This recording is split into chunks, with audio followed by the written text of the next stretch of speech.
Olá, bem-vindo a mais uma live da IGP. Eu sou a Débora Vasques, estou aqui com meu colega Lúcio e hoje nós vamos bater um papo sobre tecnologia e inovação. Para isso, a gente convidou o nosso colega aqui, Stefan Garcia, ele que é cofundador da Code for Curitiba. A Code for Curitiba é uma rede de pessoas que alia tecnologia e design para ajudar o setor público, é isso? É isso mesmo. Então, muito obrigada por ter vindo. Eu que agradeço o convite. Participar da nossa live hoje. E conta pra gente, como que nasceu, como surgiu a Code for Curitiba. Legal. E qual que é o objetivo dela, desse movimento, né? Legal, Débora. Tudo começou nos Estados Unidos, em 2005, quando um grupo de pessoas, liderado por uma mulher chamada Jennifer Palka, começou a pensar o seguinte: ao invés de usar a nossa boca para protestar contra o governo, nós vamos começar a usar as nossas mãos para resolver os problemas do governo. E eles pararam para pensar assim: puxa, mas então quer dizer que eu vou trabalhar para o governo e de graça? O governo é corrupto, o governo é isso, e eu vou trabalhar para o governo de graça? E daí 3 pessoas resolveram fazer isso.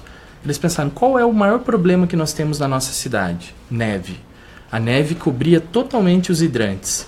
E aí os bombeiros, quando tinham que apagar um incêndio, não conseguiam localizar os hidrantes. E às vezes alguma casa era afetada, algum imóvel era afetado porque o hidrante não era localizado. Eles criaram o primeiro aplicativo, Adote um Hidrante. Esse Adote um Hidrante era um jogo onde cada cidadão, quando ia remover a neve da frente da sua casa, poderia também remover a neve do hidrante, aí tirava uma foto do hidrante, dava nome para o hidrante, podia colocar uma cerquinha e aí marcava no aplicativo: esse hidrante é meu. Se a pessoa não cuidasse do hidrante, ela perdia para outra pessoa. Isso começou como uma brincadeira. E de repente toda a cidade começou a participar. E daí não tinha mais nenhum hidrante coberto de neve. E aí eles falaram: puxa, nós conseguimos resolver esse problema. E o governo nem participou disso. Aí o governo olhou e falou: puxa, o cidadão está resolvendo aquele problema, o mínimo que eu posso oferecer é dados abertos para eles saberem os pontos dos hidrantes com georreferenciamento, latitude e longitude. E aí se uniram, governo e cidadãos, e criaram essa solução de código aberto, Adote um Hidrante. O Honolulu ficou empolgadíssima com a ideia, pegou o código-fonte e fez o Adote uma Sirene de Tsunami. E isso foi se espalhando e crescendo. E aí eles falaram assim: engraçado, nós criamos uma solução para os bombeiros apagar um incêndio, mas quem verdadeiramente apagou um incêndio? Nós ou os bombeiros? Foi aí que eles criaram a primeira brigada do Code for America, por isso que nós chamamos de brigada, porque a gente está aqui para apagar um incêndio da cidade. E aí para o Brasil isso veio em 2013. O meu primeiro contato com eles foi em 2011 e eles falaram: isso nunca vai funcionar no Brasil porque o Brasil tem outra mentalidade. E a gente, em 2013, conseguiu dar o start e hoje estamos aí com o Code for Curitiba. A primeira brigada brasileira foi o Code for Curitiba e o Code for Curitiba começou a ajudar o governo a resolver os problemas da cidade usando tecnologia e o potencial de solução de problema de cada cidadão. Que bacana. O mais legal desse tipo de movimento, né, Débora, o hackerativismo em si, é que quando a gente está falando em inovação no setor público, não necessariamente a inovação é a tecnologia, né? Pode ser esse pensamento, né? Eu não preciso necessariamente só ficar cobrando. Por que eu não posso resolver também? Né? Isso também é inovação no setor público, isso também é uma cultura de inovação, né, Stefan? Exatamente. Que é o ato de cidadania, né? É o ato de cidadania. É o ato de cidadania, tudo, né? Servir o outro cidadão, né? A cidade é sua. Eu lembro que os ônibus de Curitiba tinham um escrito no lado: propriedade do povo. E é verdade, as pessoas não entendem às vezes que quando ela lê um jornal, ela está vendo o boletim informativo da empresa dela. A cidade é a empresa dela. Se cada cidadão começa a pensar como governante, ao invés de ter um prefeito, nós vamos ter 1.800.000 prefeitos.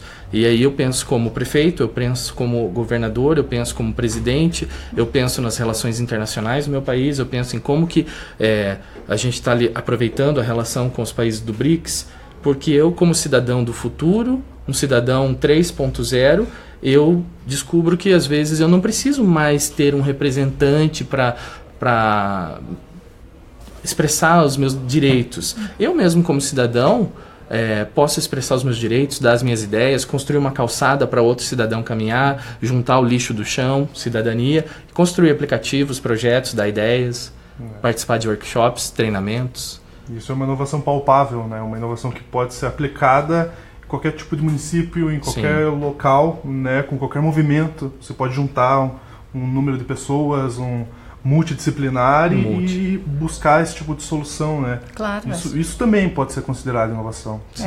O coletivismo, né, faz com que essa inovação tome uma forma e tenha um resultado como um todo, né? É verdade. Isso é legal. Esse tipo de ação, né? O hackerativismo, até propriamente os observatórios sociais, né? Então, todos esses movimentos, essas redes que buscam não só, como você falou, não só fiscalizar, né, mas também ajudar, né, ajudar a propor soluções, a propor novos modos de pensar, né, isso tudo é palpável e é possível, né, então quando a gente fala em inovação em setor público, não necessariamente a gente precisa, mas precisamos de um programa assim, de um aplicativo assim, não, às vezes é um pensamento, um processo. E como que se lida com esses efeitos colaterais? Porque isso tem um custo, né? Um custo financeiro, econômico, exposição de situações privadas com um pouco de cautela, né? Que você, muitas vezes você expõe isso para o público. Como que se lida com isso? O primeiro desafio é o termo que nós usamos, hacker. Quando fala que você é um hacker, todo mundo já fica de cabelo em pé. Meu Deus, ele vai invadir tudo. Não, você é um hacker do bem. Mas o que é hacker, né? Vamos falar um pouquinho dessa palavra hacker. No Brasil, as pessoas entendem que hacker é aquele que invade um site, invade um banco de dados. Só que dentro da nomenclatura hacker existem várias categorias. E o único que invade, quebra e destrói é o chamado cracker. Hacker é aquela pessoa que tem uma habilidade tão grande em algo que ela consegue melhorar, aperfeiçoar alguma coisa. Então, quando foi criada a lâmpada incandescente, o lampião foi hackeado. Quando foi criada a lâmpada fluorescente, a lâmpada incandescente foi hackeada. Quando alguém criou a lâmpada de LED, alguém hackeou a lâmpada fluorescente. Falou, essa lâmpada é mais econômica, ela não é quente como a incandescente, mas ela pode melhorar. Eu vou fazer uma lâmpada de LED. O hacker ele se sente incomodado com a limitação de alguma coisa e ele fala, eu vou melhorar isso daqui. E hoje a lâmpada de LED faz sucesso, por quê? Porque ninguém hackeou ela ainda. Então o hacker, a pessoa que é hacker mesmo, por isso que o termo hackathon, hackerativismo tem crescido bastante. Essa cultura internacional do hacker, não é nem hacker do bem, o hacker em si, ele aperfeiçoa as coisas. O cracker destrói, quebra, invade, ele usa o potencial dele para o mal. Então, esse hacker cívico, ele fala assim, eu vou hackear a minha cidade. O que é isso? Eu vou melhorar a minha cidade. Eu vou hackear a minha rua. O que ele faz? Cria um aplicativo como foi criado no Code for Curitiba, que é o Vizinho. O Vizinho é um aplicativo onde os cidadãos da rua se cadastram, só entra quem é conhecido, e aí se acontece qualquer coisa, ele fala, tô vendo um carro parado ali na frente. Aí o vizinho da frente, desculpa, é o namorado da minha filha. Aí, que legal, não é um suspeito. Então, você hackeando a cidade, você melhora ela. Ao invés de ficar esperando de braços cruzados, nossa, mais uma vez esse prefeito ou esse governador entrou e não está fazendo nada. Mas e o que eu estou fazendo? O que eu estou fazendo? Não estou fazendo nada. Então, não posso falar nada. Mas e como vocês lidam com... Como se lidar com essa parte financeira porque tem um custo, né? Tem e como um que custo. Faz nesse caso? A parte dos custos, ela é um problema que se dissolve facilmente. Porque, como a gente está falando de uma camada da população de alto nível de conhecimento, de especialização técnica, são cidadãos técnicos, sejam eles de tecnologia da informação ou de outras áreas. Então a gente atrai engenheiros, a gente atrai arquitetos, a gente atrai jornalistas, advogados, pessoas que hoje ganham dinheiro com os seus trabalhos. Então todo mundo ganha. Como que vocês ganham dinheiro? Trabalhando. Para construir a calçada na minha casa, eu não preciso ganhar dinheiro com ela. E eu construo uma calçada linda, com paisagismo e com acessibilidade para outro cidadão caminhar com os meus recursos. Eu não espero que o governo me dê dinheiro para isso, eu não espero que alguém me dê um patrocínio para isso. Ou eu posso deixar abandonado na frente da minha casa, um matagal, e ninguém caminhar, não ter iluminação, ser inseguro, ou eu falo, não, vou fazer um projeto aqui para ficar uma calçada ótima, vou até colocar um banquinho aqui para alguém que quiser sentar e passar um tempo agradável. Eu estou melhorando a minha qualidade de vida da cidade. Então eu estou usando os meus recursos próprios para resolver o problema da cidade. Vantagem disso. A comunidade técnica do mercado olha e fala, nossa, se esse cara está fazendo esse aplicativo para o governo, de graça, com essa qualidade, não é nem para o governo, né? Para outro cidadão, é peer-to-peer, aquele famoso peer-to-peer que a gente ouve do Uber, pessoa conectando pessoa, pessoa atendendo diretamente pessoa. É esse conceito, cidadão atendendo direto cidadão. Eu não preciso mais ter o governo resolvendo o problema do meu vizinho, eu posso resolver o problema do meu vizinho. E aí, como que eu ganho dinheiro? O pessoal fala assim, nossa, se esse cara faz isso, eu vou contratar ele para fazer o meu projeto. E aí isso abre o networking de possibilidades. Hoje, todos os meus contratos, eu tenho uma empresa que desenvolve aplicativos, que desenvolve tecnologia, todos os meus contratos vieram de relações com o Code. Então, as empresas, os clientes falam, puxa vida, eu já vi o resultado, teu portfólio está aqui. É claro que eu vou te contratar. E hoje a gente atende aí OAB, a gente está desenvolvendo o aplicativo da OAB, tudo por quê? Pelo Code. Nós fizemos o hackathon da OAB, eles conhecem o nosso trabalho. Então, isso gera oportunidade para mim e para cada um dos hackers cívicos que participa do Code em todo o Brasil. Esse é o tipo de pensamento que é claramente muito difícil de dissipar aqui no Brasil, porque a gente tem uma dependência do governo histórica. Né? A gente espera que o governo, porque a gente paga imposto, a gente espera que o governo traga todas as melhorias para a gente. Né? Mas é um pensamento que a gente precisa superar, né? Não necessariamente fazer tudo, porque o governo também tem suas obrigações, né? Mas por que não, né? Também melhorar a nossa própria qualidade de vida, né? Verdade. Como você falou, né? Buscar isso. Talvez é um pensamento meio que nos Estados Unidos, né? Tem muito forte com o neighborhood, né? Com a vizinhança, né? Aqui a gente tem um pouco menos isso, porque a gente tem um pouco menos de contato, às vezes, com o vizinho, e enfim, a gente espera que... Ainda mais em Curitiba, né? Ainda mais em Curitiba. A gente espera que a prefeitura venha e arrume aquela calçada, o prefeito venha e faça aquilo outro, né? Mas a gente também tem o nosso dever de cidadão, né? Todos nós temos esse dever de cidadão, de ao menos buscar alguma forma de informar ou entender como que aquele processo é feito, para tentar mudar isso, né? Efetivamente. Pessoas ajudando pessoas. Isso. Né? Exatamente. E uma outra forma também de remuneração é por meio dos nossos parceiros. Porque como o Code não é um CNPJ, não tem às vezes como fazer um termo de cooperação, um contrato. Então, se alguém deseja ajudar o Code, ele faz o contrato com um dos nossos parceiros. Um dos nossos maiores parceiros é o Observatório Social do Brasil. E aí faz um termo de cooperação com o observatório e o observatório contrata, às vezes, cada um desses programadores individualmente, ali como pessoa mesmo, e trabalha naquele projeto, consegue atender com o poder do Code, só que debaixo do guarda-chuva de um parceiro, e pode ser qualquer parceiro que tenha um CNPJ e possa fazer um termo de cooperação. A gente está conversando até antes do início da nossa live. Eu até queria levantar esse tema aqui, né, que a gente teve recentemente alguns eventos, assim como o Smart City, né, um evento super importante em Curitiba, que discute um pouco dessa inovação, tanto tecnológica quanto de pensamento, de cultura, né? E aí a gente fica com aquela pulguinha atrás da orelha, tá, mas e os municípios que às vezes não tem nem a infraestrutura básica, né? Será que a gente está pensando muito longe antes de pensar aqui? E não necessariamente, né? A inovação também ela pode ajudar nessa infraestrutura básica, né?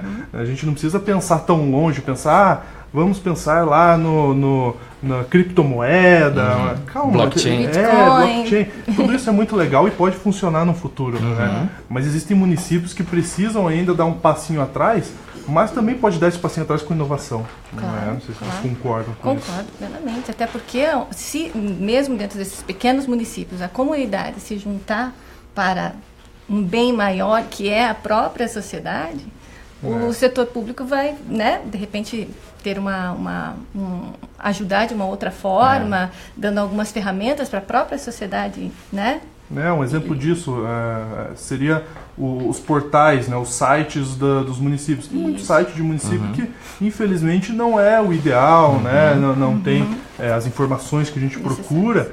E é algo que pra gente aqui parece tão simples. Mas instala um WordPress, faz um site, contrata uma pessoa e às vezes não é, né? Para aquele município a realidade é outra. Sim. É mais difícil de encontrar, às vezes o prefeito mesmo não entende isso, não entende desse assunto, né? Então É tudo muito... pra gente parece algo tão simples, mas às vezes não é, né? Verdade. E o que o cidadão pode fazer? O cidadão pode identificar isso, pode falar, existe essa possibilidade aqui, né? Ou mesmo os movimentos sociais podem identificar isso, conversar com as autoridades, propor a solução já, né? Não simplesmente levar o problema, mas também propor a solução, né? Então, esse tipo de coisa, né? Trazer, às vezes, o que é simples, mas que também precisa de inovação. Que precisa de inovação, é verdade. É verdade. Quer ver um exemplo dessa situação? Você citou sites. A gente tem muitas cidades com menos de 5 mil habitantes. E o pessoal pensa que fazer um site de governo é simplesmente faz o site em WordPress ou o que for e coloca no ar. E às vezes o pessoal do code, o cidadão, ele, por ser especialista, técnico em alguma área, ele começa a entender coisas de governo que às vezes aquele prefeito não teve oportunidade.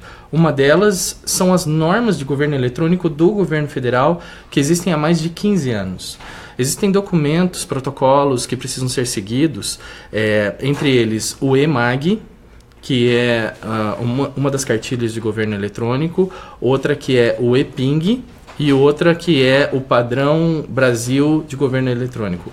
Então, o EPING trabalha em cima das regras de interoperabilidade de sistemas. Como que os sistemas conversam entre si. Então, puxa vida, eu tenho o sistema da Guarda Municipal, que foi feito por um fornecedor que ganhou a licitação, o sistema de gestão tributária, que foi feito por outro fornecedor que ganhou a licitação, eu tenho o de merenda escolar, que foi feito por outro fornecedor.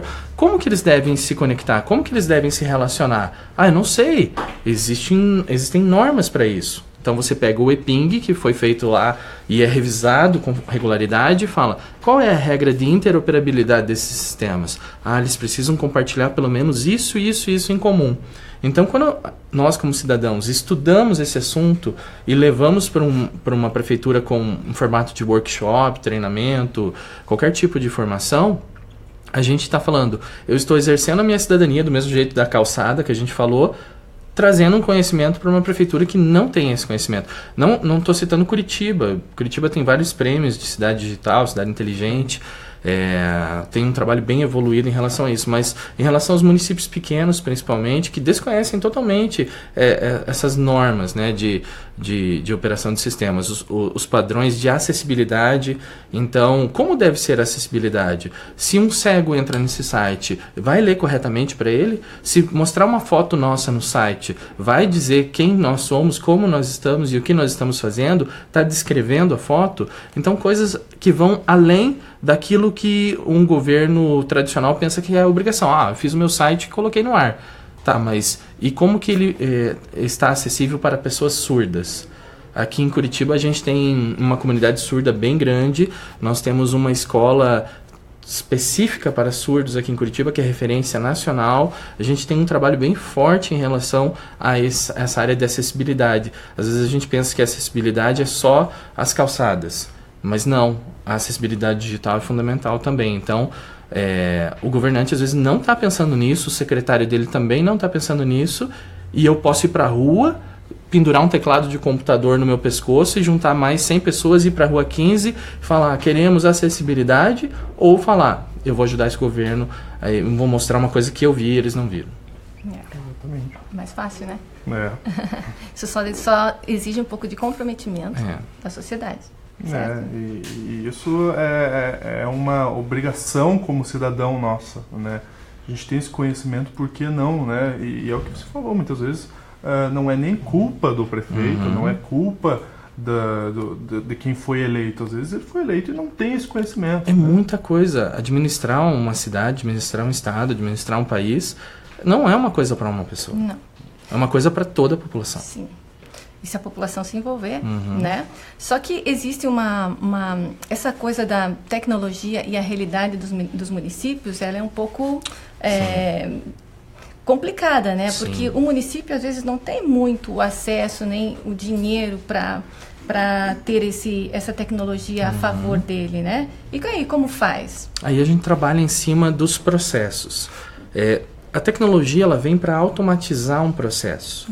Então, quando a gente fala, tem um aplicativo, Vamos ignorar a parte tecnológica e imaginar que aquele aplicativo nada mais é do que um processo automatizado. Ele poderia estar sendo feito no papel, numa planilha do Excel, já estaria resolvendo o problema. O aplicativo ele traz isso para a palma da sua mão, através da mobilidade, mas a gente percebe que a maioria das cidades precisa de ajuda nos processos. Como deve ser feito esse processo? Então, às vezes uma cidade pequena, que não tem tecnologia, não tem potencial tecnológico, não tem dinheiro, com o Code ela consegue fazer uma melhoria de processos. Começar a adotar métodos de qualidade de processos, trabalhar com Six Sigma, trabalhar com BPM, trabalhar com algumas coisas que talvez eles nunca ouviram falar, trabalhar com ITIL para gestão de serviços, como que eles fazem para atender os chamados. Tem primeiro, segundo e terceiro nível de atendimento, tem um SLA, que é um Service Level Agreement, que é qual é o tempo de resposta esperado daquele chamado, tem uma avaliação daquele chamado, ou seja, mas eu não tenho um aplicativo para gerenciar isso. Não, esquece, faz no caderninho. Eu lembro que quando a gente fez o sistema não fiz pelo Code, mas trabalhei na área de gestão de tecnologia da prefeitura muitos anos, e quando foi feito o sistema da Guarda Municipal, a Guarda Municipal controlava tudo num caderno daqueles livro-ata preto, e aí eles chamavam inclusive de livro preto.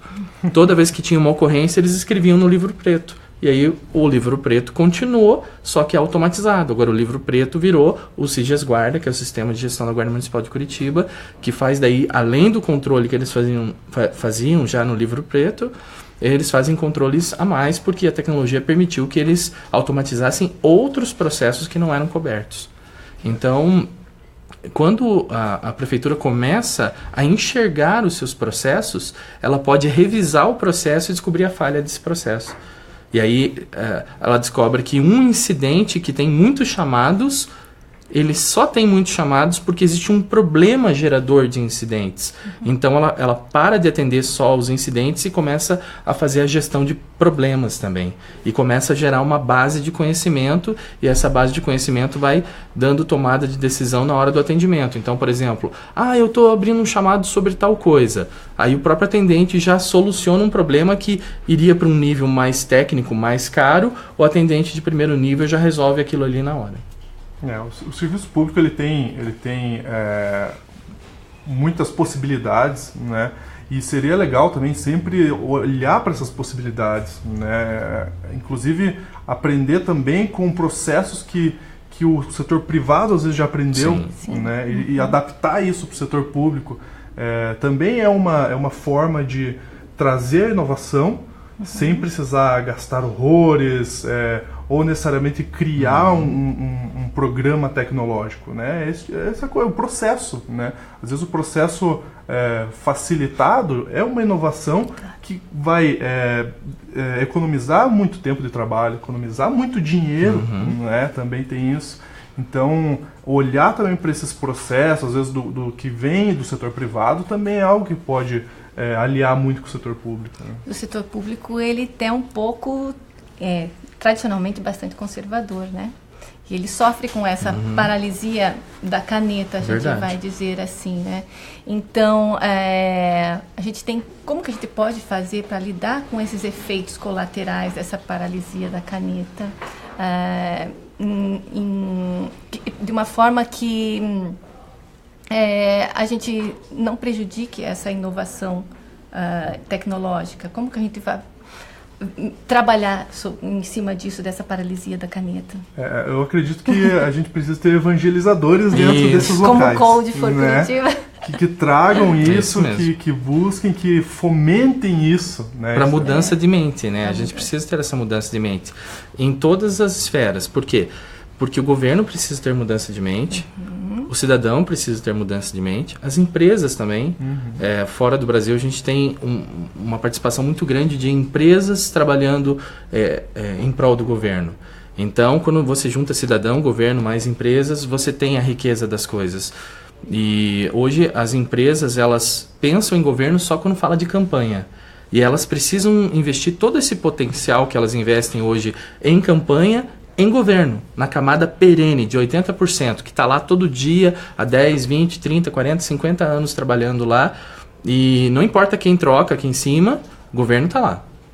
E aí essas empresas começam, eu invisto no meu governo, eu invisto na minha cidade, eu invisto na capacitação, no treinamento, trazendo essas melhores práticas que eles talvez pagaram uma fortuna para fazer uma certificação e tirar algum tipo de título, trazer para o governo sem esse ônus, né? Então, acho que a gente precisa dessa participação. Se cada empresário, se cada empresa parar para pensar que nós também somos cidadãos como pessoa jurídica, nós podemos ter um potencial de mudança muito grande, trazendo esse benchmarking, trazendo essas melhores práticas para dentro do governo. E se você que está assistindo aí é um servidor público, você também pode ser evangelizador dentro do serviço público, né? Você viu algo legal, viu uma inovação, assistiu um TED, viu que algo que é muito palpável, que dá para aplicar, leve ao gestor, né? Vamos inserir isso. Busque a solução. Mas precisa contratar o palestrante ou alguém para dar um workshop, tudo bem, né? Isso faz parte do aprendizado, né? É um investimento, não é um custo, né? Então, esse tipo de coisa também pode acontecer. Você é cidadão, né? Mas eu tô aqui andando na rua e vi algo que pode ser legal ali para o meu município. Legal, leve ao seu vereador, leve ao seu prefeito, ao secretário, né? Tudo isso é possível, né? A gente tem que quebrar essas barreiras de que estamos aqui, nós aqui e eles lá. Né? E nós não somos vítimas, né? Eu acho que a partir do momento que você, como cidadão, para pensar em eu não sou uma vítima e eu não combato o governo, eu trabalho para ajudar o governo, essa é o primeiro passo, que a gente tem bastante dificuldade. Você citou sobre qual a dificuldade que vocês têm em relação à remuneração. Nossa maior dificuldade é em relação à mentalidade. Você vai falar com uma pessoa e fala, olha, a gente está criando um aplicativo. A gente fala do aplicativo porque hoje em dia a gente vive essa era dos aplicativos aí, mas poderia ser uma outra forma. A gente tem uma solução que está sendo feita no Code que é do resgate de animais. Então tem uma ambulância para isso, essa ambulância vai resgatar esse animal que foi atropelado. Então o animal foi atropelado, e agora? O que eu faço? Para onde eu levo esse animal? Para quem eu chamo? Ligo para a Central 156? O que eu faço? Pego o aplicativo, tiro uma foto, a ambulância vem, recolhe, trata, é uma UTI móvel, e aí já tem toda uma rede de abrigos, de veterinários, todos conectados. Então, assim, você começa a ver que soluções simples como essa vem de um cidadão que mora lá no bairro Boqueirão, que vai participar de uma reunião do Code, não é técnico, não é programador, não é designer, simplesmente gosta de animais, chega e fala, eu tô aqui no Code hoje porque eu tive uma ideia, eu quero ajudar os animais e ouvi falar que vocês resolvem os problemas da cidade.